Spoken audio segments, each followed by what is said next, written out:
तो अब देखिए फ्रिक्शन का पार्ट हम पढ़ते हैं। अभी फ्रिक्शन की क्लास ही मैं कर रहा हूँ।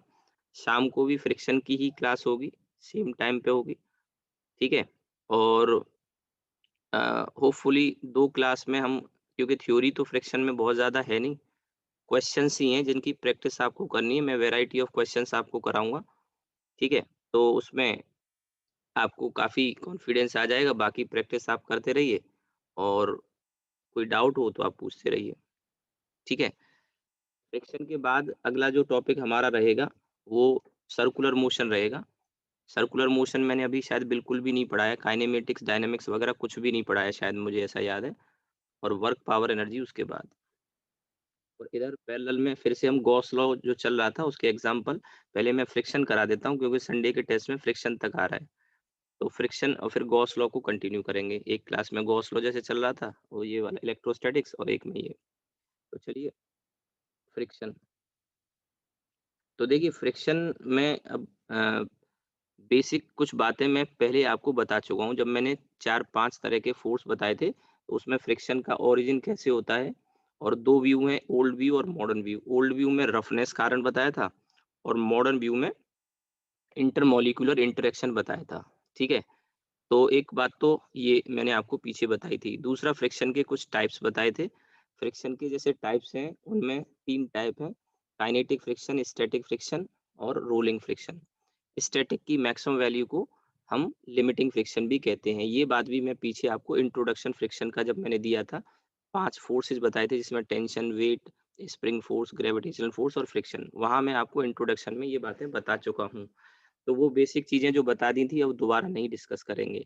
इसके अलावा क्योंकि आप 11th के स्टूडेंट नहीं हैं, तो वो जैसे कि डिसएडवांटेज, एडवांटेज ऑफ फ्रिक्शन ये सब तो जानते हो। जैसे फ्रिक्शन हमें चलने में मदद करता है, मशीनों के पुर्जे काम करते हैं, स्लिपिंग नहीं होती, तो उसमें हेल्प करता है। लेकिन इसके डिसएडवांटेज ये हैं कि एनर्जी के लॉसेस होते हैं, हीटिंग होती है, वियर टियर होती है। तो ये सब चीज़ें 11th में बच्चे को बताते हैं, वो आपके टारगेट बैच के लिए कोई ज़रूरत नहीं है।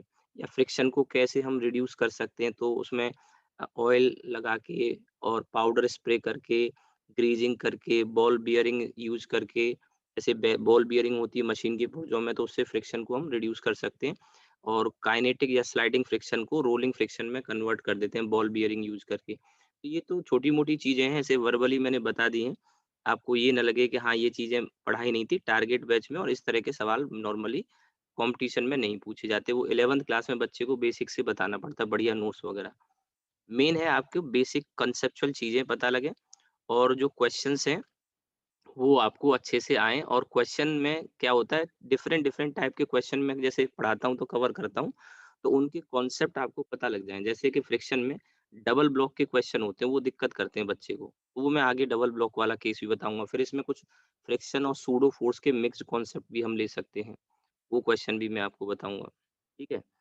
तो अब देखिए इसमें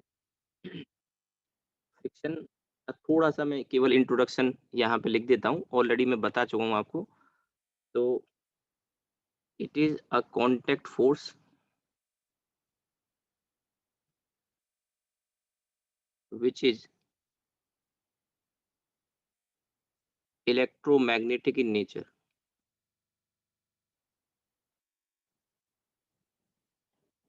इलेक्ट्रोमैग्नेटिक इन नेचर, ये बात भी मैं आपको पहले बता चुका हूँ कि जैसे 2 कॉन्टैक्ट जब टच में आते हैं, तो उनके मॉलिक्यूल आपस में इलेक्ट्रोमैग्नेटिकली इंटरैक्ट करते हैं, पॉजिटिव नेगेटिव चार्ज इंटरैक्ट करते हैं, और वही फ्रिक्शन का ओरिजिन है। जब हम उनको स्लिप कराते हैं एक सरफेस के रिस्पेक्ट में दूसरे सरफेस को, जब भी स्लिप कराते हैं, तो वहाँ मॉलिक्यूल के बीच में जो फोर्स लगता है, वो फोर्स उसकी स्लिपिंग का अपोज करता है। ठीक है?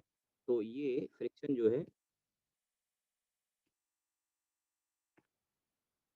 Friction opposes,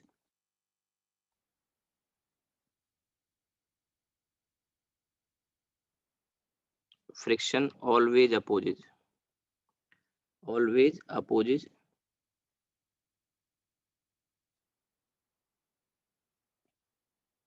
relative motion, always opposes relative motion। और मोशन का अपोज करेगा जरूरी नहीं है, it may or may not, it may or may not oppose motion, motion और रिलेटिव मोशन दोनों में अंतर है ना? रिलेटिव मोशन क्या है? किसी with respect to some surface, ठीक है? तो it is a contact force which is electromagnetic in nature. Friction always opposes relative motion, it may or may not oppose motion, ठीक है? आगे हम देखेंगे टू ब्लॉक सिस्टम लेंगे, वहां से आपको समझ में आ जाएगा कि किस केस में किस ब्लॉक को अपोज कर रहा है, किसको सपोर्ट कर रहा है। ठीक है, टू ब्लॉक वाले सिस्टम में ज्यादा बेहतर आपको समझ में आएगा। ठीक है, इसके तीन टाइप हैं, थ्री टाइप्स। पहला स्टैटिक फ्रिक्शन। स्टैटिक फ्रिक्शन ये तब लगता है जब बॉडी चलना चाहती है लेकिन चल नहीं पाती, यानी रेस्ट में है लेकिन उसकी मोशन की टेंडेंसी है। It acts on a body, it acts on a body when body is at rest, when body is at rest but has a tendency,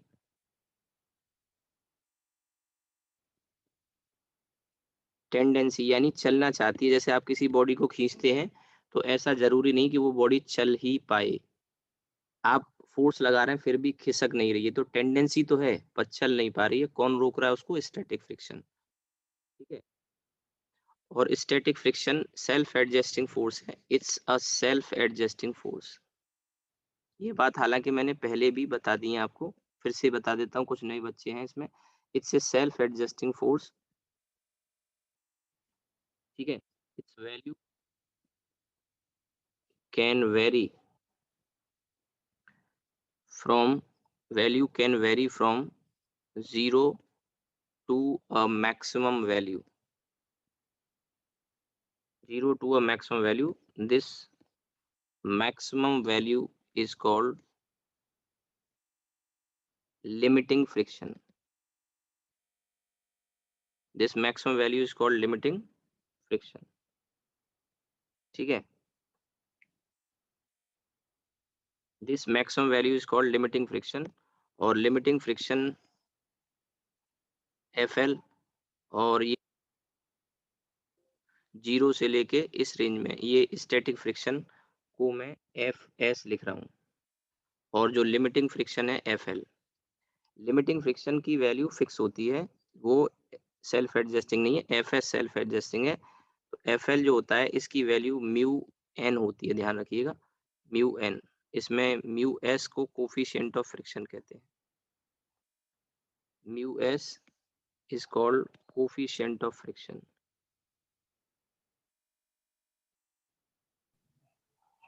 ठीक है? Mu S coefficient of friction, static friction, sorry. ठीक, ये आपका हो गया static friction के बारे में। बॉडी चलना चाहती है, चल नहीं पा रही है, और बॉडी तब चलेगी जब अप्लाइड फोर्स, यानी जो आप लगा रहे हैं चलाने के लिए, वो लिमिटिंग फ्रिक्शन से ज्यादा हो जाए। तो ये बात आप यहाँ लिख सकते हैं, body a body will start moving, will start moving when applied force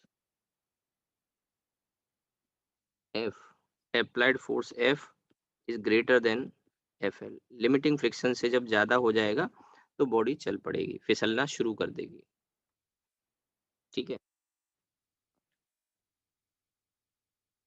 इसके बाद सेकंड टाइप है काइनेटिक फ्रिक्शन। काइनेटिक फ्रिक्शन, इसका और एक नाम है डायनामिक फ्रिक्शन, एक ही बात है। तो हम इसे काइनेटिक एफ के लिखेंगे।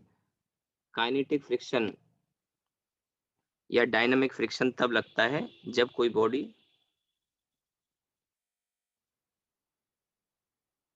स्लिप करती है या स्लाइड करती है, फिसलती है, तब लगता है। It acts on on the body when body It acts on the body when body has relative slipping. It acts on the body when body has relative slipping with respect to a surface. It acts on the body when body has a relative slipping with respect to a surface. ठीक है। और इस kinetic friction को मैं F के से लिख रहा हूँ, इसकी वैल्यू फिक्स होती है, ये सेल्फ एडजस्टिंग नहीं होता। तो ये होता है म्यू के इंटू एन। अब देखिए इसमें यहाँ एक बात और समझने की, बच्चे काफी ये समझते हैं कि फ्रिक्शन की वैल्यू म्यू एम जी होती है ना। म्यू एम जी तब होगी जब नॉर्मल रिएक्शन की वैल्यू एम जी के बराबर आती है। ऐसे बहुत सारे केस होंगे जहाँ n की वैल्यू mg के बराबर नहीं आएगी। ऐसे बहुत सारे केस होंगे जहाँ n की वैल्यू mg के बराबर नहीं आएगी। जैसे इंक्लाइंड प्लेन पे n की वैल्यू mg cos थीटा होती है। ठीक है? तो अब यहाँ पे आपको समझना ये है कि म्यू mg फ्रिक्शन की वैल्यू होगी, ऐसा ज़रूरी नहीं है। म्यू n होती है लिमिटिंग की और काइनेटिक की। और इसमें म्यू s और म्यू k दोनों में यूजुअली म्यू s की वैल्यू थोड़ा-सा म्यू k से बड़ी होती है। ये बात भी मैं आपको पहले समझा चुका हूँ और इसलिए जो FL है वो FK से थोड़ा बड़ा होता है। ये मैंने क्लास में पहले जब पढ़ाया था तब बताया था। ठीक है? अब इसके बाद रोलिंग फ्रिक्शन है। रोलिंग का अभी डिस्कशन में कोई फ़ायदा नहीं है। रोलिंग जब होती है, रोलिंग मतलब लुढ़कना, तो जब रोलिंग होती है तब रोलिंग फ्रिक्शन लगता है और रोटेशन नाम का चैप्टर हम आगे पढ़ेंगे तो वहाँ रोलिंग फ्रिक्शन के बारे में आएगा। ठीक है? वहाँ रोलिंग फ्रिक्शन के बारे में आएगा। ठीक है? तो हम लिख ज़रूर लेते हैं, रोलिंग फ्रिक्शन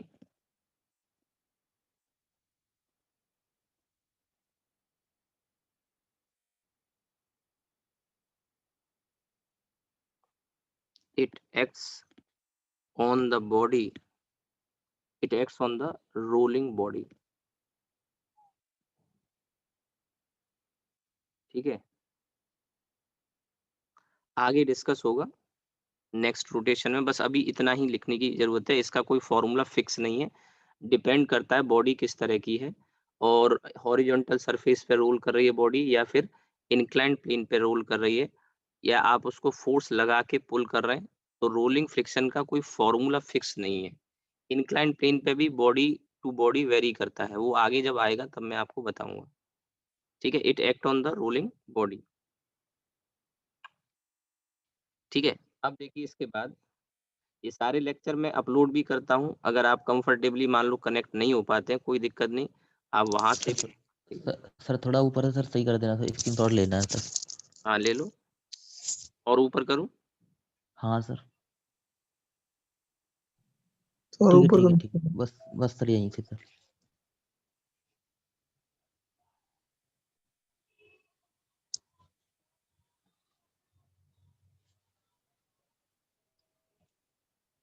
हो गया? Okay sir. ठीक है। तो अब देखिए इसमें फ्रिक्शन की ये तो ख़ैर बेसिक थ्योरी थी, ये मैं ऑलरेडी पहले भी आपको बता चुका हूँ। अब इसके आगे फ्रिक्शन का बिहेवियर पहले तो सबसे पहले समझते हैं कि फ्रिक्शन जो लगता है वो किस तरह से लगता है और उसी से एक मैं ग्राफ बताऊँगा आपको। ठीक है? तो एक एग्ज़ाम्पल देके मैं आपको बता रहा हूँ, उससे आपको फ्रिक्शन का बिहेवियर यानी कि किस तरह से अपनी वैल्यू को एडजस्ट करता है ये पता लग जाएगा। ये एक 2 केजी का ब्लॉक है और यहाँ आप एक फ़ोर्स F लगा रहे हो, ठीक है? और आपको यहाँ पे म्यू की 2 वैल्यू दी हैं, एक म्यू एस और एक म्यू के। म्यू एस की वैल्यू 0.5 है और म्यू के की वैल्यू 0.45 है, ठीक है? म्यू एस की वैल्यू 0.5, म्यू के की वैल्यू 0.45, ठीक है? और एफ की वैल्यू मैं वेरी कराऊँगा, अलग-अलग वैल्यू आपको मिलेगी एफ की, ठीक है? मेरी क्लास ऑनलाइन ही होगी, अभी मैंने आपको बताया किसी भी बच्चे को अगर दिक्कत है तो वो अपना देख ले, अगर किसी को फ़ीस वगैरह का कुछ भी एक्स्ट्रा मेरे पास अगर आ गई है, आप बिना किसी झिझक के मुझसे बात कर लेना, जो भी आपका एक्स्ट्रा आया होगा वो मैं रिफंड कर दूँगा। बाकी जो बच्चे ऑनलाइन कंटिन्यू करना चाहते हैं, कंटिन्यू करते रहें। फीस-वीस के लिए मैं किसी को टोकने वाला नहीं हूँ जब तक ऑनलाइन क्लास चल रही है। ऑफलाइन जब भी शुरू होंगी तब की तब देखी जाएगी, ठीक है? मैं बहुत ऑनेस्टली आपको पढ़ा रहा हूँ, उसमें कोई आप ऐसा मत सोचना फीस-वीस को लेके किसी को लग रहा है किसी की ज़्यादा भी आ गई है, बता देना। उसमें जो भी आपका एक्स्ट्रा होगा मैं वापस कर दूँगा। उसमें ये मत सोचना के सर बेईमान हैं, ठगी करेंगे, ये नहीं, ऐसा कुछ नहीं, बिल्कुल भी मत सोचना। ठीक है? जो भी आपका है, आप मुझे बता देना, बाकी कंटिन्यू करिए, फीस-वीस तो सेकेंडरी चीज़ है मेरे लिए। जो आपकी आ गई है एक्स्ट्रा, उसको अगर आपको लग रहा है कि ज़्यादा आ गई है, बता देना। बाकी आप कंटिन्यू करिए, फीस-वीस मेरे लिए मायने नहीं रखती। मेरी प्रायोरिटी बस सिर्फ़ 2 हैं, एक यहाँ थोड़ा-सा। अब देखिए ये क्वेश्चन यहाँ से मैं शुरुआत करता हूँ कि ये जो फ़ोर्स F हमने अप्लाई किया है, ये फ़ोर्स F की वैल्यू मैं वेरी कराऊँगा और आपको बताना है कि फ्रिक्शन की वैल्यू क्या होगी और क्या एक्सेलरेशन होगा। इससे आपको एप्लाइड फ़ोर्स और फ्रिक्शन किस तरह से वेरी करेगा, सेल्फ एडजस्टिंग फ़ोर्स है। तो सबसे पहले एक बात यहाँ जो समझने की है, वो ये है कि यहाँ जो लिमिटिंग फ्रिक्शन आएगा, वो कितना होगा और काइनेटिक फ्रिक्शन कितना आएगा। पहले वो देख लेते हैं, लगेगा कितना वो एक अलग चीज़ है। लगेगा कितना वो एक अलग चीज़ है। पहली प्रायोरिटी ये है कि एफएल आपका कितना होगा? तो एफएल की वैल्यू जैसे मैंने अभी बताई म्यू एस एन होती है। इस डायग्राम में अगर आप देखें तो इतना तो आप जान ही गए हो कि एन की वैल्यू कितनी होगी? 20। 20 होगी, ठीक है? और ये म्यू एस एन यहाँ अगर आप देखेंगे तो ये आपका 10 न्यूटन आ जाएगा और ये आपका 9 न्यूटन आ जाएगा, 9। ठीक है? पहला। अब देखिए मैं यहाँ पे क्या कर रहा हूँ, कुछ केसेज़ आपके सामने रखता हूँ। If F equals to 2 newton तो फ्रिक्शन कितना होगा और एक्सेलरेशन कितना होगा ब्लॉक का? पहला सवाल। फ्रिक्शन 2 न्यूटन तो एक्सेलरेशन फोर्स 2 न्यूटन है, समझना मेरी बात को। फोर्स 2 न्यूटन है। अभी ऊपर मैंने एक बात लिखाई थी कि एप्लाइड फोर्स की वैल्यू जब तक लिमिटिंग फ्रिक्शन से ज्यादा नहीं हो जाती बॉडी चलेगी या नहीं चलेगी, बताया था अभी थोड़ी देर पहले ऊपर। नहीं चलेगी तो नहीं नहीं चलेगी। नहीं चलेगी। तो 2 न्यूटन है तो अब फ्रिक्शन क्या है? कंजूस होता है। ऐसे समझो फ्रिक्शन क्या होता है? कंजूस होता है। ये अपनी वैल्यू देख लेता है कि कितने से काम चल जाएगा रोकने में, तो ये अपनी वैल्यू उतनी ही खर्च करेगा। तो जो लिमिटिंग फ्रिक्शन है वो तो नहीं लगेगा। कौन सा फ्रिक्शन लगेगा? स्टैटिक। स्टैटिक। स्टैटिक कितना लगेगा? कंजूस होता है तो 2 न्यूटन, क्योंकि दोनों। आगे 2 है तो रोकने के लिए पीछे भी 2 से काम चल जाएगा। अगर इसने अपनी पूरी वैल्यू 10 न्यूटन लगा दी तो आप देखोगे बॉडी पीछे की तरफ चल पड़ेगी। ऐसा कभी देखा है कि आगे फोर्स लगाओ और बॉडी पीछे खिसक जाए? ठीक है, ऐसा कभी नहीं होता। तो क्यों नहीं होता? क्योंकि फ्रिक्शन अपनी वैल्यू उतनी ही खर्च करता है जितना रोकने के लिए काफी है। तो ये 2 न्यूटन हो गया और एक्सेलरेशन क्या हो गया? 0। अगला केस, एफ की वैल्यू मान लो मैंने 5 न्यूटन कर दी। अब कितना फ्रिक्शन आएगा और कौन-सा फ्रिक्शन आएगा? 5 न्यूटन 5 न्यूटन ही आएगा, 5 स्टैटिक न्यूटन ही लगेगा। आएगा, स्टैटिक लगेगा और एक्सेलरेशन कितना हो जाएगा? 0। 0 ही आ। इसके बाद आगे देखिए, अगर मैंने मान लो 8 न्यूटन का फोर्स कर दिया, अब कौन-सा फ्रिक्शन आएगा? स्टैटिक और स्टैटिक आर्टिफिशियल लगेगा सर। स्टैटिक ही अभी भी लगेगा। 8 8 न्यूटन न्यूटन आएगा, स्टैटिक आएगा, एक्सेलरेशन अभी भी 0 होगा। और क्योंकि अभी भी बॉडी चलेगी नहीं, 9 न्यूटन कर दिया, अब काइनेटिक होगा कि स्टैटिक होगा? स्टैटिक स्टैट अभी भी स्टैटिक ही होगा, क्योंकि मैंने कहा था जब तक आप फोर्स जब तक आप फोर्स लिमिटिंग फ्रिक्शन से ज्यादा नहीं लगाते बॉडी नहीं चलेगी, और बॉडी नहीं चलेगी तो स्टैटिक फ्रिक्शन ही लगेगा। ये आप देखें 9 न्यूटन। अब आ गया फोर्स 10 न्यूटन। अब क्या होगा? लिमिटिंग लग जाएगा। अब लिमिटिंग लग जाएगा, बॉडी चलने के कगार पर है। कगार पे। ठीक है, एक्सेलरेशन अभी भी 0 है, बॉडी अभी भी चल नहीं रही है, लेकिन it is on the verge of motion. It is on the verge of वर्ष। मोशन, चलने वाली है बॉडी, चली नहीं है। ठीक है? तो अब देखिए यहाँ पे ये जितने भी केस मैंने लिए, इन सभी केस में बॉडी रेस्ट में थी, एक्सेलरेशन 0 था। तो आपको ये सारे केसेस जो है वो कौन से हैं पता है? रेस्ट वाले केस हैं। और रेस्ट के भी टाइप होते हैं, 3 तरह का रेस्ट होता है। पहला वाला जो केस है, इस रेस्ट को हम कहते हैं कोल्ड रेस्ट। कोल्ड रेस्ट का मतलब ये हुआ कि बॉडी बिल्कुल रेस्ट में पड़ी है या टेंडेंसी है, नहीं सॉरी कोल्ड रेस्ट नहीं, हमने इसमें फोर्स लगाया 2 न्यूटन का। अगर फोर्स ही ना लगा दें, जैसे मान लो एक केस और इसमें मैं बढ़ा दूं ऊपर, F इक्वल्स टू 0 न्यूटन, तो फ्रिक्शन कितना होगा, 0 होगा और एक्सेलरेशन भी 0 होगा। एक केस और मैंने बढ़ा दिया। ये जो सिचुएशन होती है जिसमें कोई टेंडेंसी नहीं है, नो टेंडेंसी, नो टेंडेंसी, और नो टेंडेंसी जब होती है तो इसे हम कहते हैं कोल्ड रेस्ट। नो टेंडेंसी को हम बोलते हैं कोल्ड रेस्ट।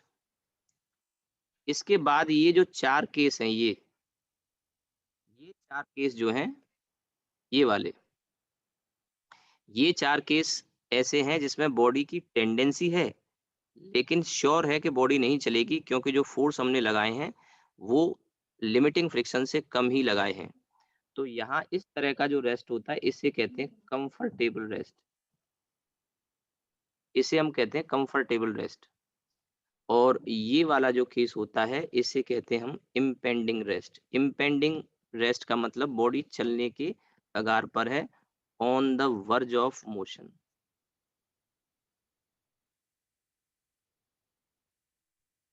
ठीक है, यानी कि जब अप्लाइड फोर्स लिमिटिंग के बराबर हो जाएगा उसके बाद बॉडी चलने की हालत में आ जाएगी, यानी चलने वाली है। अब देखिए फोर्स मैंने क्या किया, यहाँ पे फोर्स की वैल्यू 11 न्यूटन कर दी। अगर फोर्स की वैल्यू 11 न्यूटन कर दी मैंने, यहाँ पर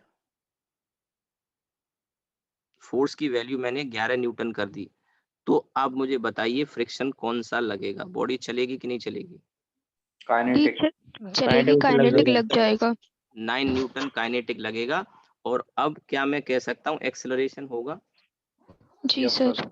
1 मीटर। एक्सेलरेशन होगा और आप देखेंगे नेट फोर्स आगे की तरफ 11 माइनस 9, 11 माइनस 9 करेंगे तो 2 न्यूटन का फोर्स 2 केजी को 1 मीटर पर सेकंड स्क्वायर का एक्सेलरेशन दे देगा। मीटर पर सेकंड स्क्वायर सर। अगर मान लो फोर्स मैंने 12 न्यूटन कर दिया तो यहाँ पे काइनेटिक फ्रिक्शन अभी भी 9 ही लगेगा, बॉडी अभी भी चल रही होगी, बस एक्सेलरेशन बढ़ जाएगा। 3/2। और अगर मान लो फोर्स मैंने 10 न्यूटन कर दिया, इसके 12 के बाद 10 कर दिया, अब क्या होगा, बॉडी रुक जाएगी? डीएक्सेलरेट करेगी।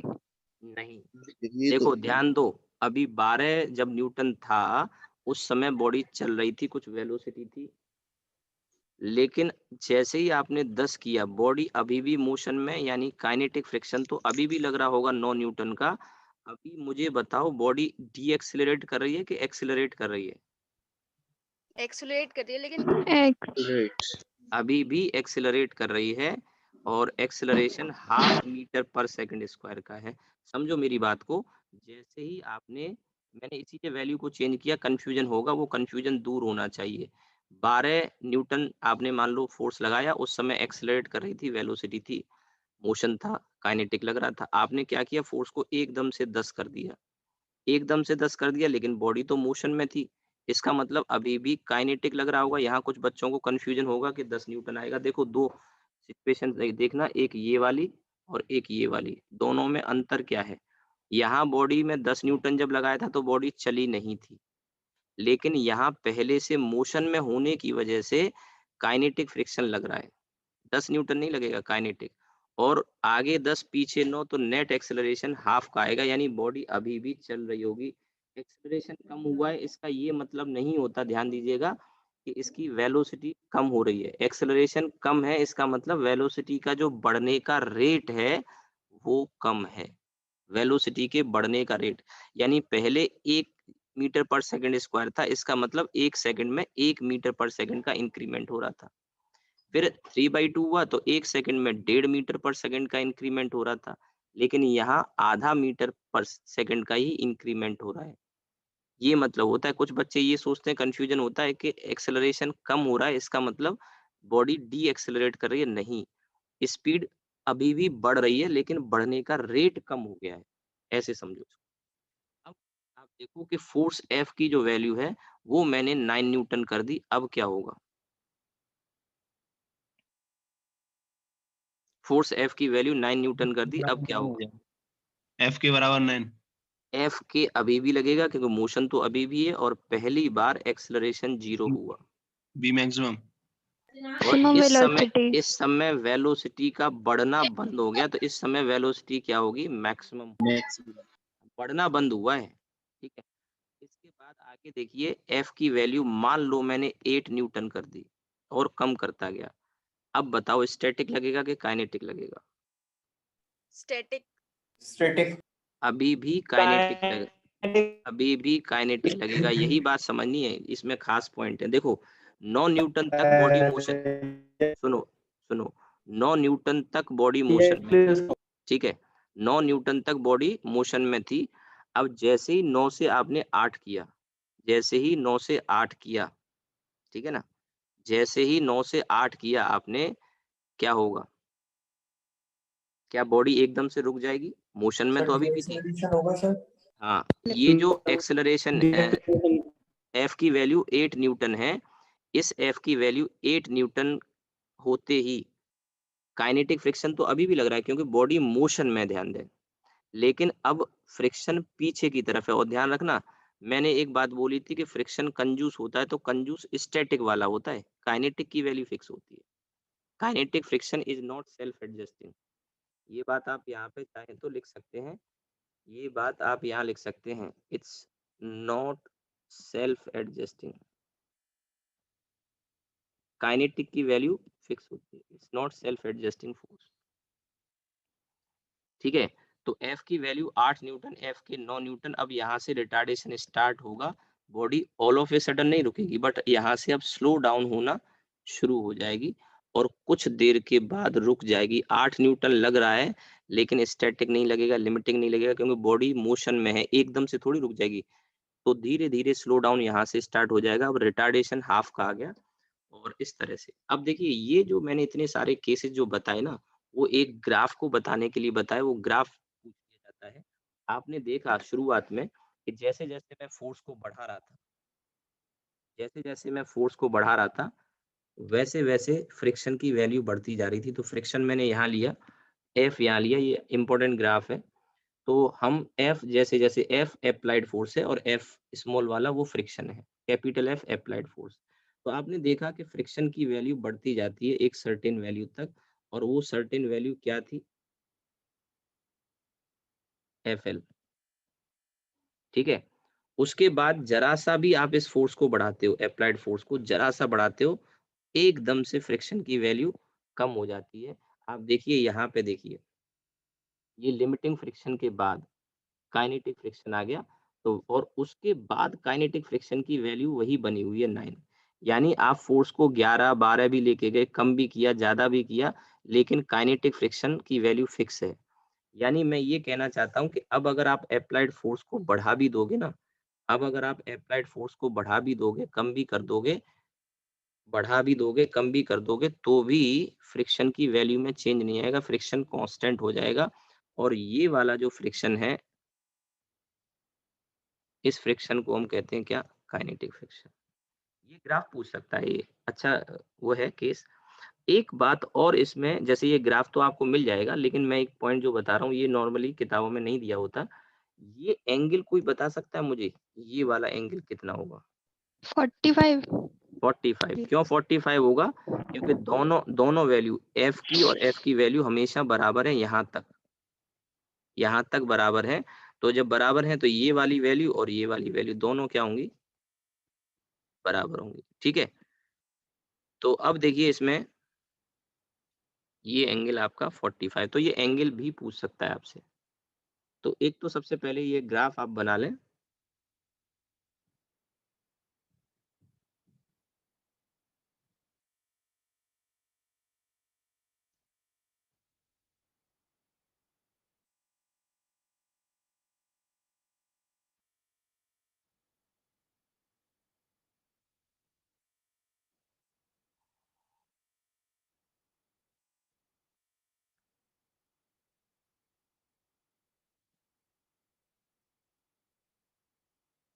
ये तो इसकी थ्योरी का पार्ट पूरा कंप्लीट हो चुका है एक तरह से, फ्रिक्शन का बिहेवियर। अब मैं इसमें आपको क्वेश्चंस कराऊंगा, किस टाइप के क्वेश्चंस होंगे।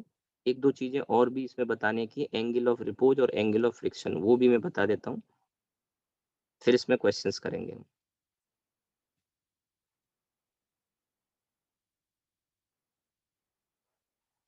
ठीक है, आपने होपफुली नोट कर लिया होगा। अब देखिए इसमें आगे। सबसे पहले तो इसमें एंगल ऑफ फ्रिक्शन मैं थीटा से लिख रहा हूँ। डिफरेंट डिफरेंट बुक्स में डिफरेंट फाई वगैरह भी कई बार यूज कर लेते हैं। तो एंगल ऑफ फ्रिक्शन का मतलब क्या है पहले तो ये समझो। देखिए जब हम किसी बॉडी को खींच रहे होते हैं, मान लो ऐसे फोर्स लगाया कैसे भी, तो इसमें एक नॉर्मल रिएक्शन तो खैर आता ही आता है, जो कि ये भी एक कांटेक्ट फोर्स है। एक फ्रिक्शन भी पीछे की तरफ लगेगा। ठीक है, एंगल ऑफ फ्रिक्शन क्या है कि जब हम फोर्स इतना बढ़ा देते हैं कि बॉडी चलने के कगार पर आ जाए, तो यहाँ लिमिटिंग फ्रिक्शन जब लगने लगे, जब लिमिटिंग फ्रिक्शन लगने लगे यानी body on the verge of motion है, उस समय ये जो फ्रिक्शन और नॉर्मल फोर्स है, इनका एक रिजल्टेंट फोर्स आता है। इस रिजल्टेंट फोर्स का एक्चुअल में नाम कांटेक्ट फोर्स होता है। ये आर से रिप्रेजेंट कर रहा हूं। This R is called contact force. तो ये जो कांटेक्ट फोर्स नॉर्मल के साथ जो एंगल बनाता है, ये angle theta angle of friction कहलाता है। यानी मैं अगर एक लाइन में इसकी डेफिनेशन लिखूं, पहले समझ लो, डेफिनेशन तो बन जाएगी। तो मैं ये कह सकता हूं कि जब body on the verge of motion है, उस समय कांटेक्ट फोर्स आर का नॉर्मल के साथ एंगल एंगल ऑफ फ्रिक्शन कहलाता है। और इसकी वैल्यू क्या होती है वो अभी मैं आपको बताने वाला हूँ। ठीक है, तो हम एक लाइन में यहाँ सबसे पहले तो ये लिख देते हैं, when a body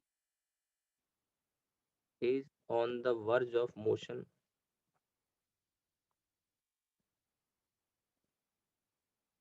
when a body is on the verge of motion, the angle between contact force r, अब ये r क्या है ये मैं थोड़ा और एक्सप्लेन कर दूंगा। the angle between contact force r and n is called angle of friction। देखिए कांटेक्ट फोर्स यही है जो मैंने दिखाया है। आप इसको कांटेक्ट फोर्स के दो कंपोनेंट कह सकते हो। नॉर्मल रिएक्शन एक कंपोनेंट है और लिमिटिंग फ्रिक्शन भी एक कंपोनेंट है। अच्छा, कांटेक्ट फोर्स में आप देखेंगे एन की वैल्यू में तो चेंज नहीं आएगा, mg के बराबर है। लेकिन जो फ्रिक्शन है वो वैल्यू वेरी करती है। जैसे जैसे आप फोर्स एफ ये वाला बढ़ाओगे, ध्यान दीजिएगा, ये वाला फोर्स आप बढ़ाओगे तो फ्रिक्शन अपनी वैल्यू बढ़ाता जाएगा। फ्रिक्शन अपनी वैल्यू बढ़ाता जाएगा। इन जनरल अगर हम बात करें, इन जनरल मतलब कि मान लो बॉडी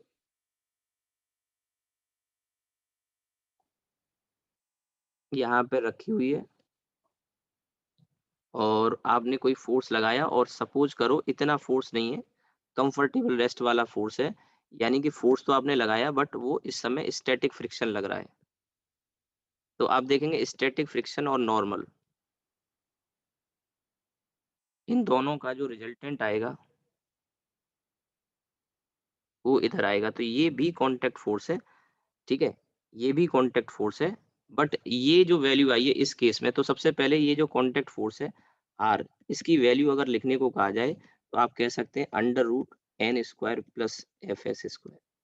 और आप देखिए, समझिए इसको, कि जैसे जैसे मैं इस वाले फोर्स को बढ़ाऊंगा, स्टैटिक फ्रिक्शन की वैल्यू बढ़ती जाएगी, यानी आर की वैल्यू बढ़ती जाएगी।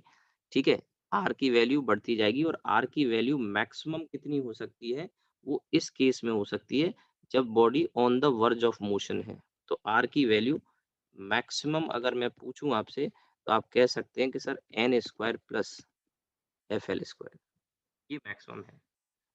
तो आपके मन में एक थॉट आ रहा होगा कि फिर मिनिमम भी होगी। बिल्कुल होगी। मिनिमम क्या होगी?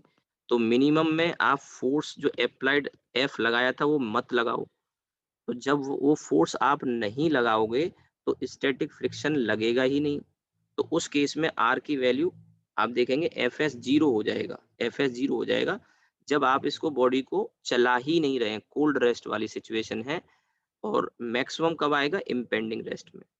तो उस समय आर मिनिमम की वैल्यू किसके बराबर आ जाएगी, एन, और एन की वैल्यू फिगर के हिसाब से अगर आप देखो तो किसके बराबर आएगी। मान लो इस बॉडी का मास एम है, तो क्या मैं कह सकता हूँ ये एम जी mg के के बराबर है। और ये वाली जो वैल्यू है इसको भी अगर आप देखें तो ये अंडर रूट में एफ एल की वैल्यू इस फिगर के हिसाब से मैं बात करूं तो क्या मैं कह सकता हूँ म्यू एम जी होगी। yes sir Yes, sir. तो ये एम जी का स्क्वायर और इधर आपका म्यू एस एम जी का स्क्वायर, यानी इसमें ये एक मिनट थोड़ा सा इसको नीचे मैं हटा देता हूँ, बाद में लिखूंगा। तो यहाँ पर आप देखेंगे आर की जो मैक्सिमम वैल्यू है वो किसके बराबर आ जाएगी, M G times under root 1 plus mu S square. और जो आर मिनिमम था वो अभी हमने निकाला किसके बराबर, एम जी के बराबर। तो ये जो केस आया और ये जो केस आया, ये मिनिमम तब होगा जब बॉडी कोल्ड रेस्ट में होगी, यानी कोई टेंडेंसी नहीं है। और ये वाली Impending rest. हाँ, तो जो एंगल ऑफ फ्रिक्शन है, एंगल ऑफ फ्रिक्शन किस समय आता है, जब इम्पेंडिंग रेस्ट में बॉडी होती है। और आप ध्यान से देखें कि जब ये एफ वाला फोर्स जो अप्लाइड फोर्स है जैसे जैसे बढ़ाते जाओगे, जैसे जैसे बढ़ाते जाओगे, आर जो है वो एफ एल की तरफ या फ्रिक्शन की तरफ झुकता जाएगा। आप ध्यान दीजिएगा, जैसे जैसे आप अप्लाइड फोर्स बढ़ाओगे फ्रिक्शन भी बढ़ेगा, तो जो आर कॉन्टैक्ट फोर्स है वो इस तरफ झुकता जाएगा कि नहीं, एफ की तरफ। तो क्या मैं कह सकता हूँ जो थीटा आएगा इस केस में, ये सबसे ज्यादा थीटा आएगा। जैसे एक थीटा की वैल्यू इसमें भी आएगी, ये जो आएगा, ये वाला जो एंगल आएगा, ये थीटा, मान लो मैं थीटा डैश कह रहा हूँ, तो क्लियरली आप कह सकते हैं कि थीटा और थीटा डैश में थीटा सबसे बड़ा होगा। बात समझ में आई हो शायद। Yes, sir. देखो अगर आप टेन थीटा भी निकालोगे ना इसमें, क्योंकि अभी एंगल थीटा की वैल्यू क्या आने वाली है वो हमने नहीं निकाला, तो टेन थीटा जब आप इसमें निकालोगे इम्पेंडिंग रेस्ट वाले केस में ही, तो आप देखोगे tan theta will be F L upon N. तो जो एंगल ऑफ फ्रिक्शन आपको चाहिए था, एफ एल की वैल्यू कितनी है, mu S N upon N, N से एन गया तो ये आ गया। तो आप ये आपको एंगल ऑफ फ्रिक्शन की वैल्यू मिल गई, tan theta equals to mu S, या फिर और theta equals to tan inverse mu S.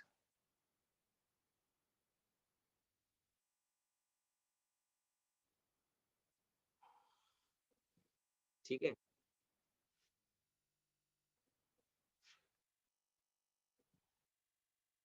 यहाँ तक क्लियर है। Yes sir. ठीक है, आप नोट कर लीजिए।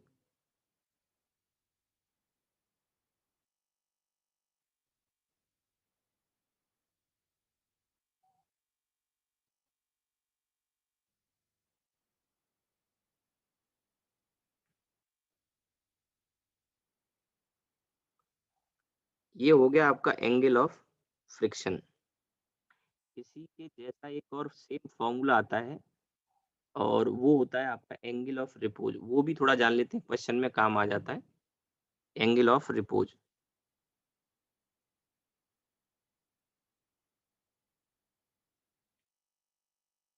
ठीक है, एक चीज और इसमें मैं बताना चाहूंगा कि जो हमने आर निकाला, हमने देखा आर की वैल्यू आर मिनिमम से लेके आर मैक्सिमम तक वेरी कर सकती है।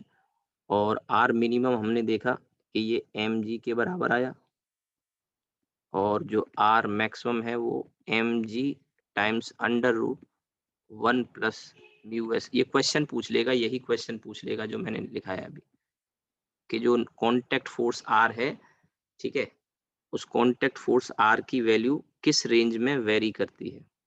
तो M G less than equal to R less than equal to M G under root 1 plus mu S square.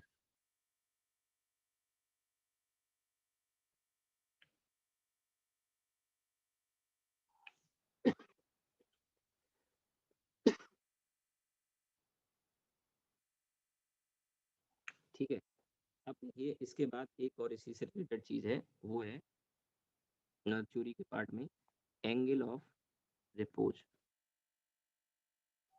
Angle of repose की वैल्यू भी सेम आती है जो ऊपर हमने निकाला है, बट डिफरेंट सिचुएशन डिफरेंट है। वैल्यू सेम आती है, tan theta equals to mu S आती है, बट सिचुएशन डिफरेंट है, ध्यान दे दीजिएगा।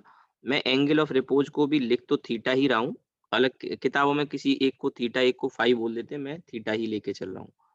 एंगल ऑफ रिपोज क्या है? इंक्लाइंड प्लेन का वो एंगल है जिस एंगल पर बॉडी फिसलना चालू कर दे।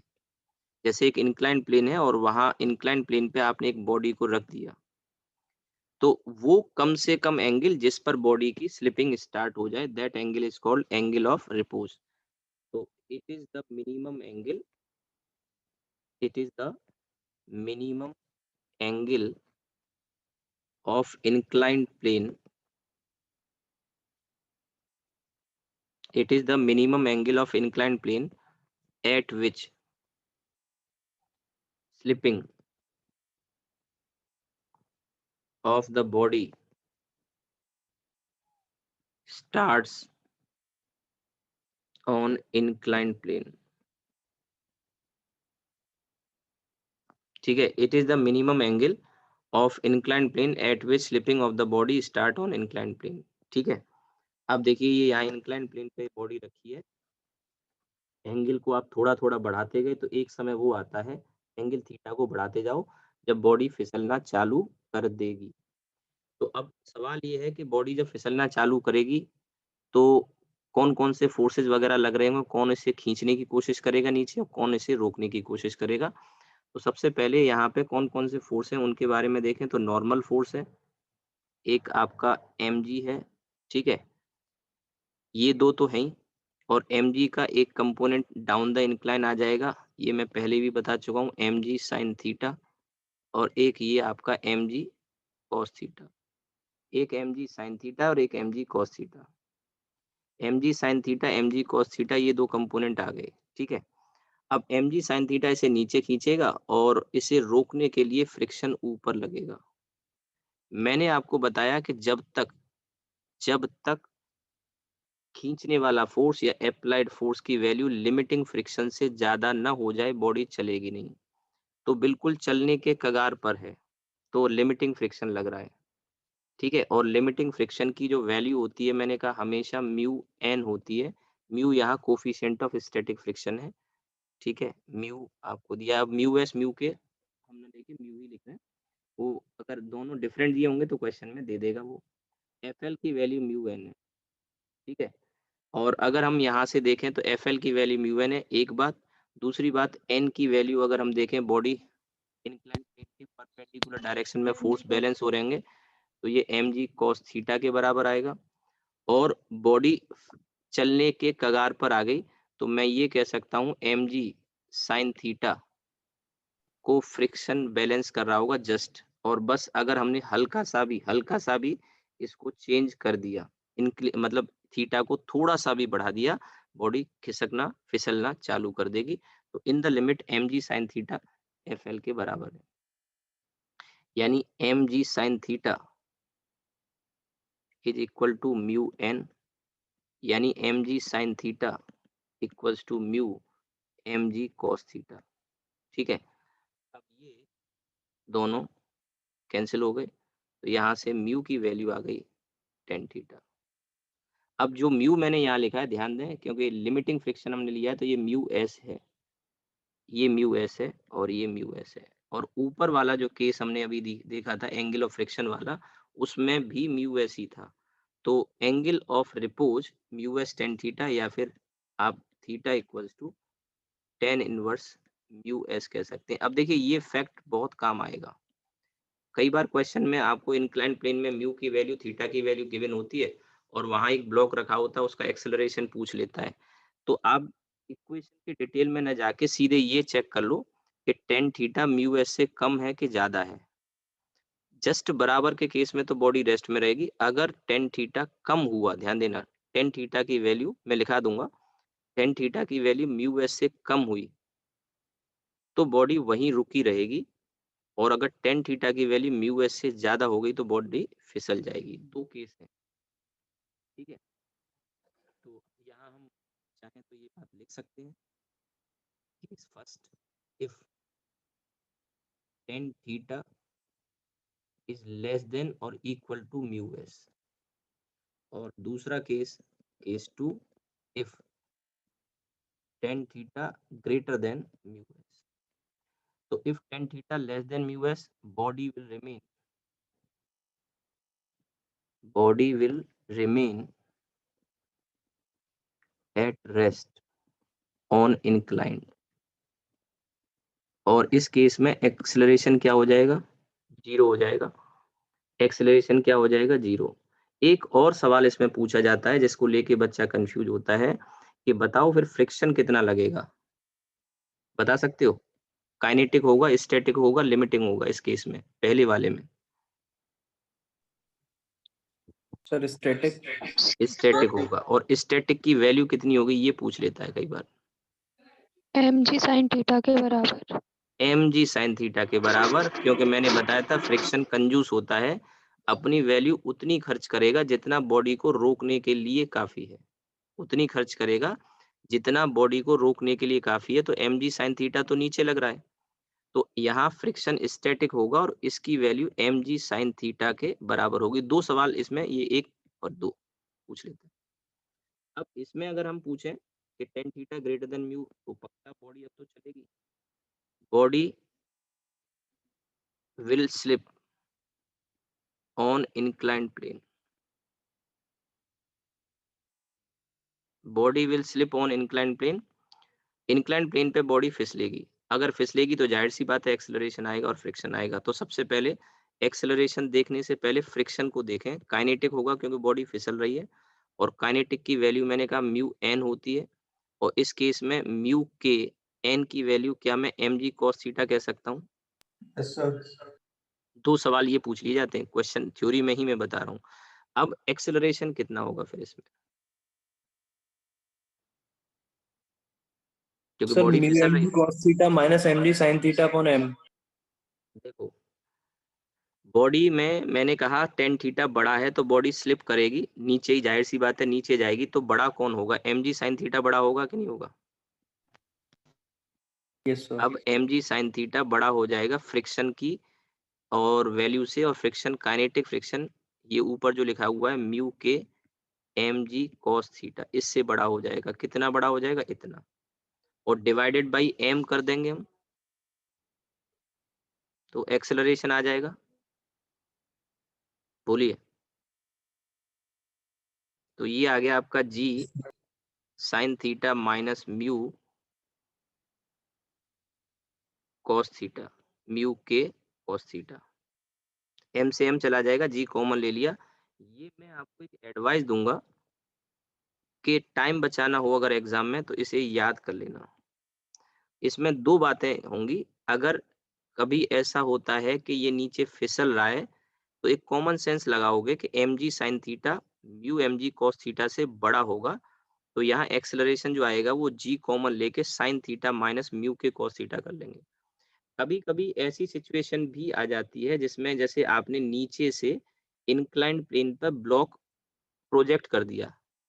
एक क्वेश्चन को अप्रोच करने का तरीका मैं आपको बता रहा हूँ, चीजें रटनी नहीं पड़ेंगी आपको, या कहीं एक दो फॉर्मूले अगर आपने याद कर लिए तो वो काम आ जाएंगे। उनकी एप्लीकेशन वाले पार्ट पे आपको ध्यान देना है। 11th के बच्चे को तो कंसेप्ट ज्यादा सिखाने होते हैं। आपके पार्ट पे क्या है कि बच्चे को कॉन्सेप्ट वगैरह तो 2-1 साल पढ़ पढ़ के आ जाते हैं, मेन है एप्लीकेशन वाला पार्ट। तो मैं जो बता रहा हूँ कि जैसे ये वाला फॉर्मूला याद कर लो। अब इसमें कभी कभी आपको सिचुएशन डिफरेंट मिल सकती है, जैसे कि मान लो एक ब्लॉक को तुमने ऊपर की तरफ किसी वेलोसिटी से प्रोजेक्ट कर दिया, तो फिर फ्रिक्शन कितना लगेगा? तो फ्रिक्शन कैसे निकालेंगे आप देखिए कि नहीं, फ्रिक्शन या फिर एक्सेलरेशन क्या होगा। तो सबसे पहले ये देखो कि इसमें नीचे mg लग रहा होगा, नीचे mg sin थीटा सॉरी लग रहा होगा। बॉडी ऊपर की तरफ जा रही है, तो फिर फ्रिक्शन नीचे की तरफ आएगा, और फ्रिक्शन नीचे की तरफ जब आएगा तो वही म्यू mg cos थीटा आ जाएगा। अब बॉडी ऊपर जब जा रही है तो फिर इसका रिटार्डेशन होगा, क्योंकि दो दो फोर्स नीचे की तरफ लग रहे हैं। तो यहाँ जैसे इस केस में जब बॉडी नीचे फिसल रही थी, तो एक्सेलरेशन आया था g sin theta minus mu के cos थीटा।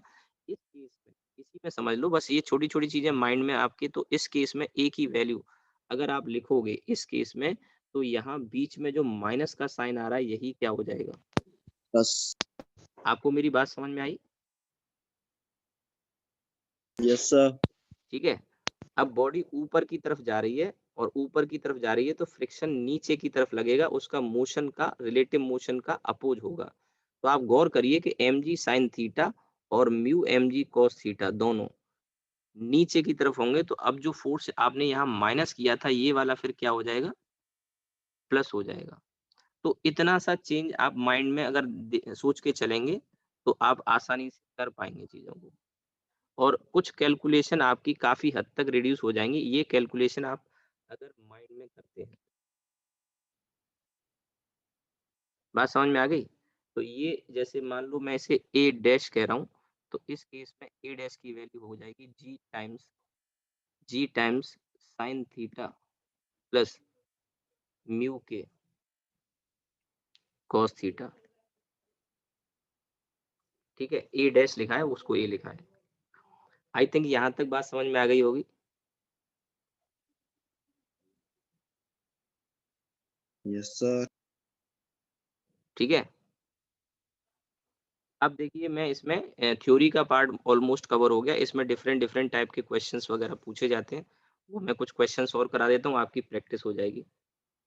और जो रह जाएंगे वो शाम की क्लास में भी करेंगे। ये आप देख लीजिए, नोट करना है तो अगर आपको नोट कर लीजिए।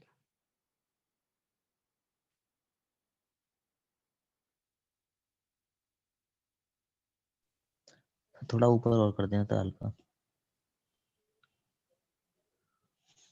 ठीक है।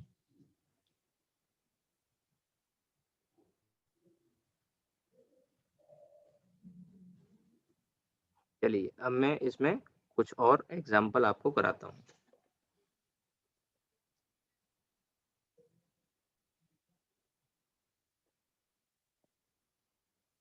देखिए इंक्लाइन प्लेन पे ही दो क्वेश्चन मैं आपको करा रहा हूँ अभी, और ये दोनों दोनों क्वेश्चन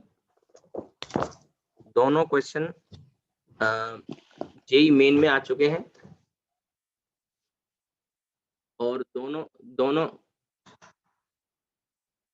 दोनों क्वेश्चन नीट में आ चुके हैं। ये आपको प्रीवियस ईयर में मिल जाएंगे। तो एक पहला सवाल देखिए, दोनों जेई मेन में आ चुके हैं, दोनों नीट में आ चुके हैं, इंक्लाइन प्लेन के क्वेश्चन है, आपने किए भी होंगे, कॉमन से सवाल है और ये रिपीट हो सकते हैं बार बार।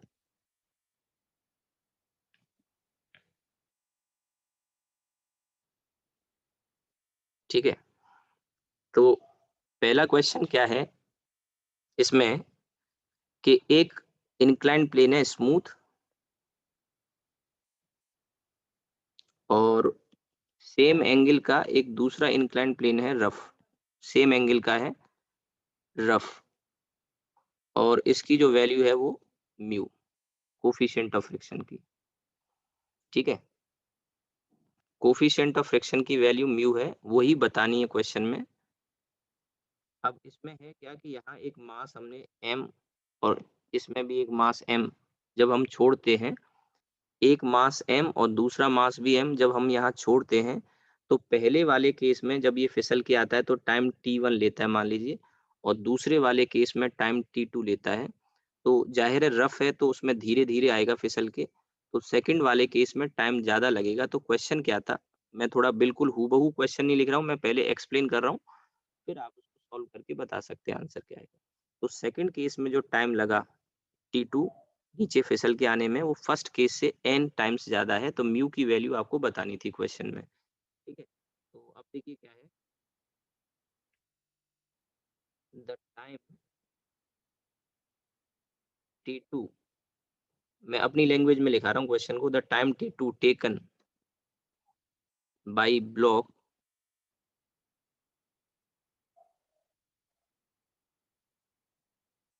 block on rough inclined plane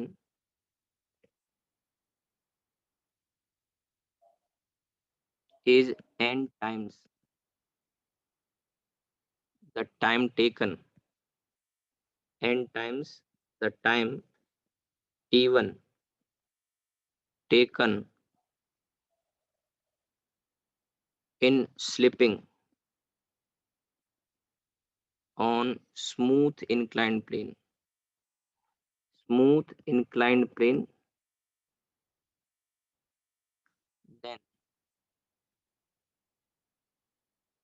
then value of mu. ध्यान रखना, अब ये फिसल के आ रहा है तो ये जो म्यू होगा ये म्यू के होगा। आप म्यू के लिखो मत लिखो, म्यू की वैल्यू आपको बतानी है। मैं ऑप्शंस नहीं दे रहा हूँ, आप इसको निकालेंगे। ऑप्शंस वहां दिए थे ABCD, मैं नहीं दे रहा हूँ।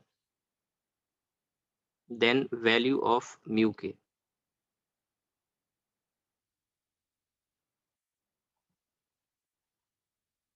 और दोनों इंक्लाइन प्लेन की लेंथ बराबर है, L और L है, थीटा सेम है, ठीक है। बस अंतर ये है, पहले वाले केस में स्मूथ है, दूसरे वाले केस में रफ है।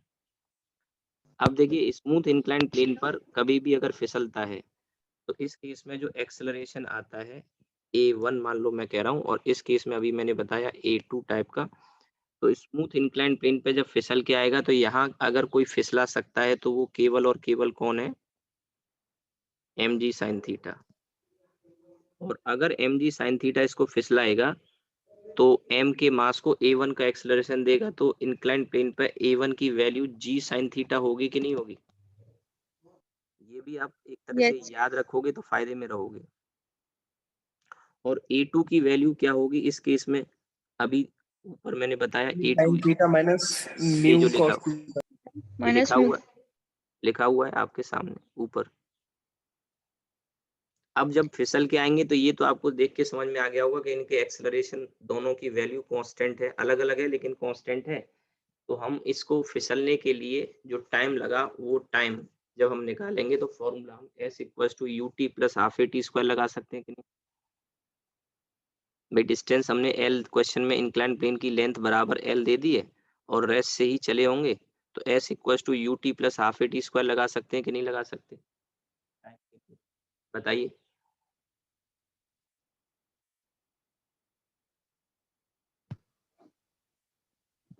तो हम यहाँ पे लिखेंगे l equals to half A T square. पहले जनरल फॉर्मूला बना लेते हैं। l equals to half A T square, तो t की वैल्यू आ जाएगी 2l by a under root में। t की value under root 2l by a, ठीक है। t की value under root 2l by a. अब इसके बाद यहाँ से हमें टाइम इनके दिए हैं, वैल्यू तो हम बाद में लिख लेंगे। तो ये दिया है आपको, देखो t2 n टाइम्स है t1 के, t2 n टाइम्स है t1 के। तो आप क्या करो, t2 का स्क्वायर कर लो तो n स्क्वायर और t1 स्क्वायर हो जाएगा। अब t2 का स्क्वायर जब आप लिखोगे तो आप देखिए इस केस में यहाँ सॉरी ये जो है अंडर रूट 2l बाई, तो 2l बाई A2 आएगा कि नहीं आएगा यहाँ पे, और इधर आएगा n square 2l upon A1। देखो यार t की वैल्यू मैंने अभी आपके सामने निकाली, रेस्ट से छोड़ा, इनिशियल वेलोसिटी हमने फॉर्मूला लगाया s equals to ut plus half A T square. कुछ स्टेप्स हमने बीच में छोड़ दिए क्योंकि ये आपको भी माइंड में करने होंगे। तो s equals to ut plus half A T square में u को 0 रखा, l की value half A T square, और इसमें आपको t मिला। और मैंने ये जो रिलेशन है ये क्वेश्चन में दिया है कि t2 की वैल्यू n टाइम्स है, मैंने स्क्वायर कर दिया और स्क्वायर करके ये वैल्यू रखी। यहाँ तक मुझे लगता है किसी को कोई दिक्कत नहीं होनी चाहिए। 2l से 2l चला गया और अब A1 A2 की वैल्यू रखने की बारी है। तो A1 आपका इधर आ जाएगा और n स्क्वायर A2 इधर आ जाएगा, ठीक है। अब देखिए इसमें फर्दर A1 की वैल्यू क्या होगी, A1 की वैल्यू होगी यहाँ से g sin थीटा, और इधर आपका n स्क्वायर A2 की वैल्यू कितनी होगी, g times sine theta minus mu cos theta. अभी बताया ना मैंने कहा ये याद कर लो, आपका टाइम बच जाएगा।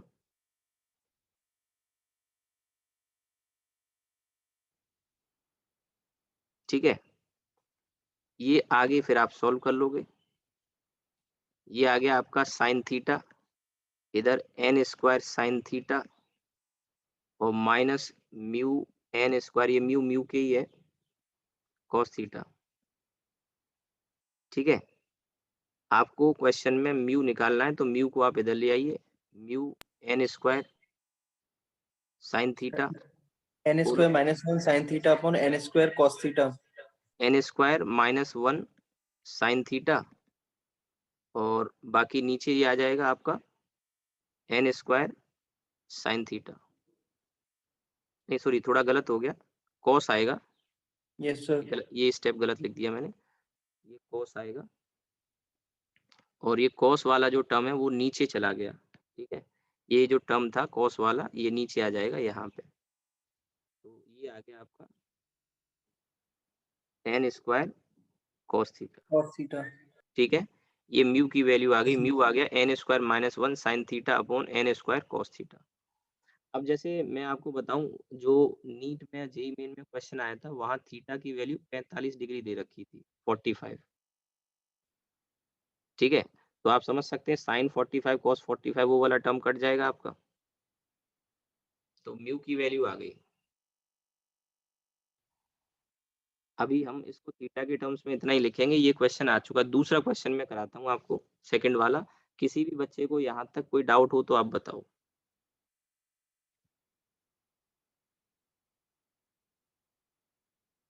और ये क्वेश्चन दोनों कंपटीशन में रिपीट हो चुका है।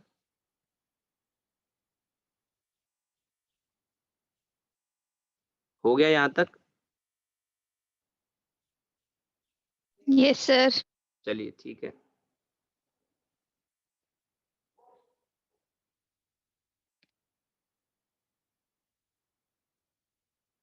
अब देखिए अगला क्वेश्चन,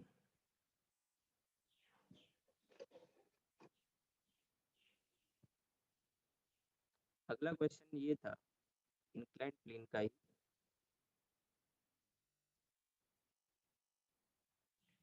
इसमें ये जो इंक्लाइंड प्लेन है इसके दो पार्ट हैं, एक ऊपर का पार्ट है जो स्मूथ है, आधा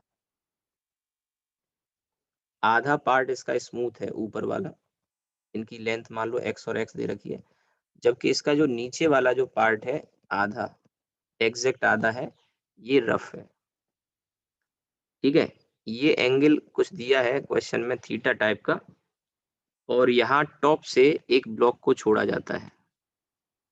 जब टॉप से एक ब्लॉक को छोड़ा जाता है तो इसमें क्या देखते हैं कि ऊपर से जब स्मूथ है तो उस पे तो ये लगातार एक्सेलरेट करेगा, लेकिन रफ वाला इतना रफ है कि वहां वो डी एक्सेलरेट करता है, हो सकता है उसमें कोई दिक्कत थोड़ी है, रफ इतना हो सकता है।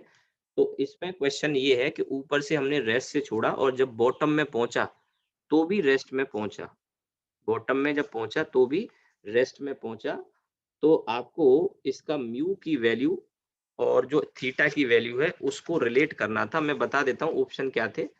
तो इसमें मैंने लिख दिया अपर हाफ इसका स्मूथ है, लोअर हाफ रफ है। A block released at the top, block released at the top of incline, release का मतलब होता है जीरो की स्पीड से छोड़ा। A block released at the top of the inclined plane reaches the bottom, reaches the bottom with zero velocity, with zero, यानी वहां जाके बॉटम में जाके रिटार्ड होके फिर से वेलोसिटी जीरो हो जाती है, विद जीरो वेलोसिटी। टॉप से छोड़ा और यहाँ जब पहुंचा तो यहाँ भी इसकी स्पीड रिटार्ड होते होते जीरो हो गई, यहाँ से रेस्ट से छोड़ा था जीरो से। देन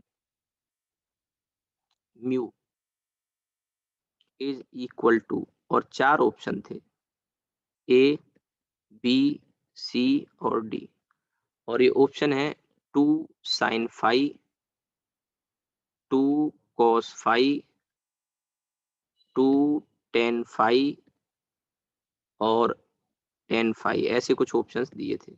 Sir phi या theta?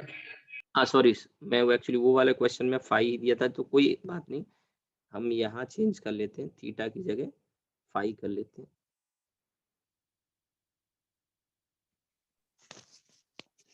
सी वाला 210 फाई। 2 10 phi, Yes sir. चलिए देखते हैं। Yes, sir. अब देखिए सबसे पहले आपको एक बात जो समझनी होगी, ये ऊपर से जब फिसल के आएगा यहाँ पर, ऊपर से जब फिसल के आएगा यहाँ पर, तो इसकी स्पीड बढ़ते-बढ़ते v डैश हो गई मैक्सिमम, और फिर अगले वाले पार्ट पे जब रफ पे जाएगा तो फिर से क्या करेगा, ये रिटार्ड करेगा। ठीक है, रिटार्ड करेगा तो रिटार्ड होके इसकी स्पीड फिर से 0 हो जाएगी। यानी आपको एक बात समझनी होगी कि यहाँ जो एक्सेलरेशन होगा a1, यहाँ पे फिर वो रिटार्डेशन हो जाएगा a2 टाइप का। पहले वाले पार्ट में ये एक्सेलरेट किया और दूसरे वाले पार्ट में डी एक्सेलरेट किया, तभी तो स्लो डाउन होके 0 हो गया। यहाँ तक बात समझ में आई?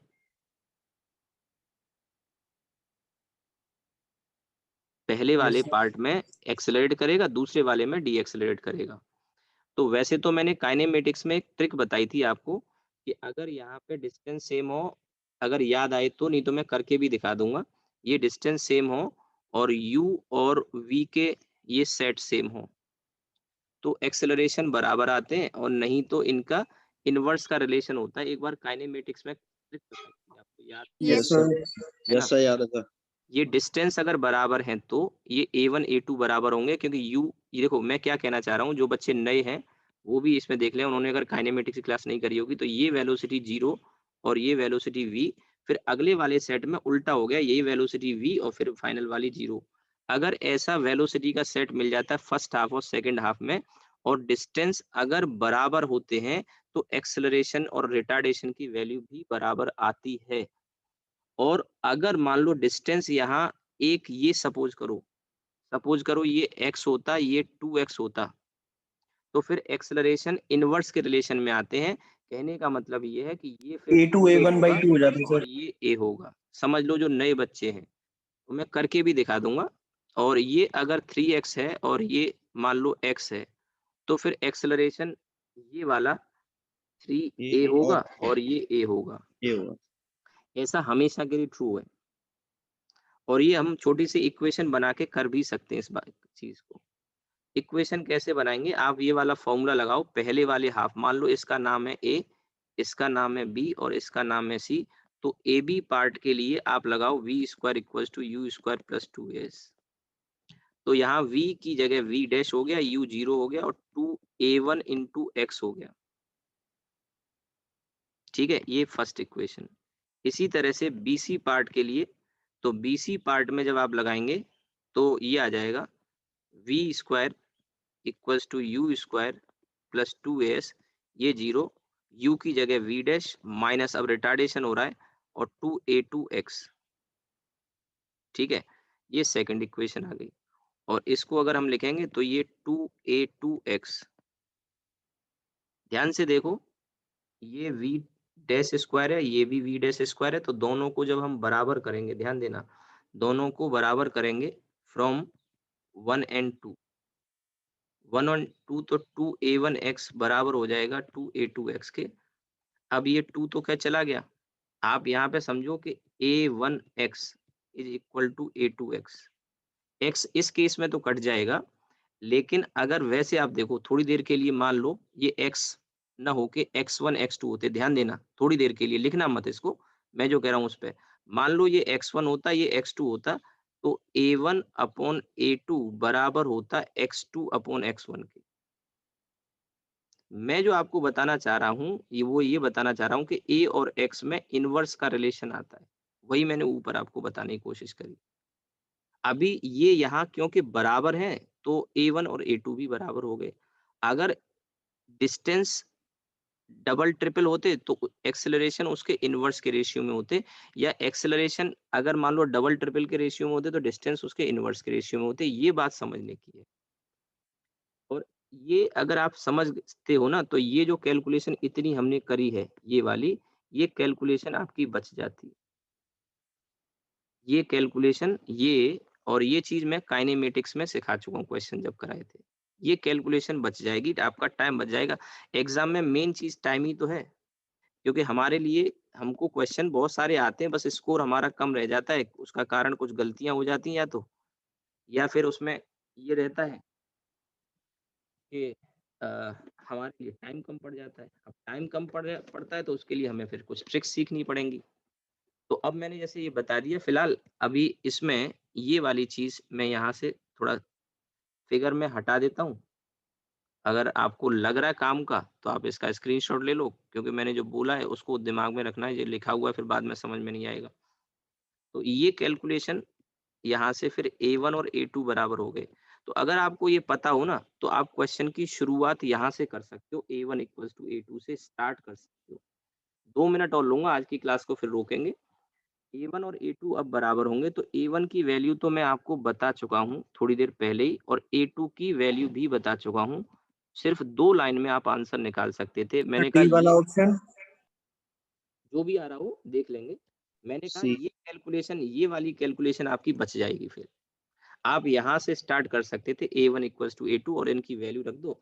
और वैल्यू भी मैंने अभी थोड़ी देर पहले आपको बताई कि इनकी याद कर लोगे कि देखो स्मूथ पे तो जी साइन थीटा ही होता है। और अब यहाँ पे क्या हो रहा है, ये ब्लॉक जब फिसल के आ रहा है, गौर कीजिएगा।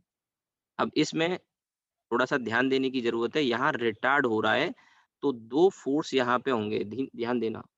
ये जब रिटार्ड हो रहा होगा तो नीचे की तरफ तो mg साइन थीटा होगा और ऊपर की तरफ म्यू mg cos थीटा होगा। और क्योंकि रिटार्ड कर रहा है तो अब इस केस में mu mg cos theta mg sine theta से बड़ा होगा।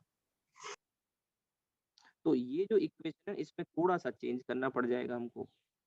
ये वाली जो इक्वेशन थी इसमें चेंज ये करना पड़ेगा, जो sine theta minus mu cos theta आया था, या ये आप ऊपर जो एक्सप्रेशन देख रहे हैं ये वाला दिस माइनस दिस किया था, अब उल्टा करना पड़ेगा क्योंकि एक्सेलरेट नहीं कर रहा है। इस केस में एक्सेलरेट कर रहा था, इसमें क्या कर रहा है, डी एक्सेलरेट। तो अब ये बड़ा होगा mu M G cos theta और एम जी साइन थीटा छोटा होगा, तभी तो रिटार्ड करेगा। तो अब जो एक्सेलरेशन का फॉर्मूला बनेगा उसमें टर्म को उल्टा कर देना है। मेरी बात समझ में आई?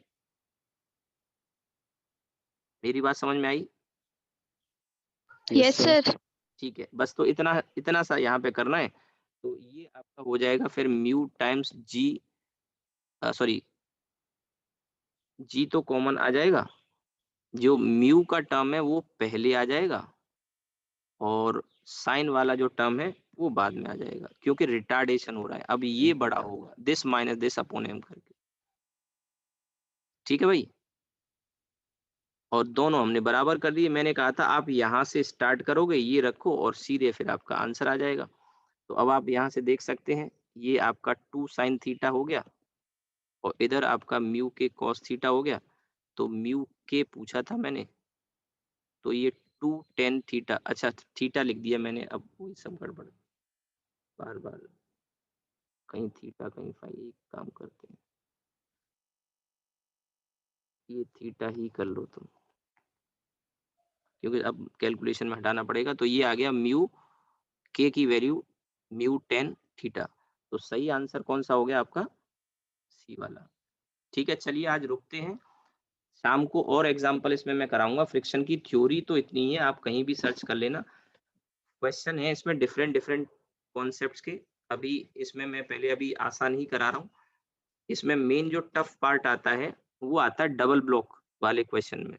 डबल ब्लॉक सिस्टम वगैरह होता है, डबल हो ट्रिपल हो, तो उसमें मैं आपको कॉन्सेप्ट बताऊंगा। शाम की क्लास जो होगी, हो सकता है शाम को कवर हो जाए, नहीं होगा तो कल फिर हम कंटिन्यू करेंगे।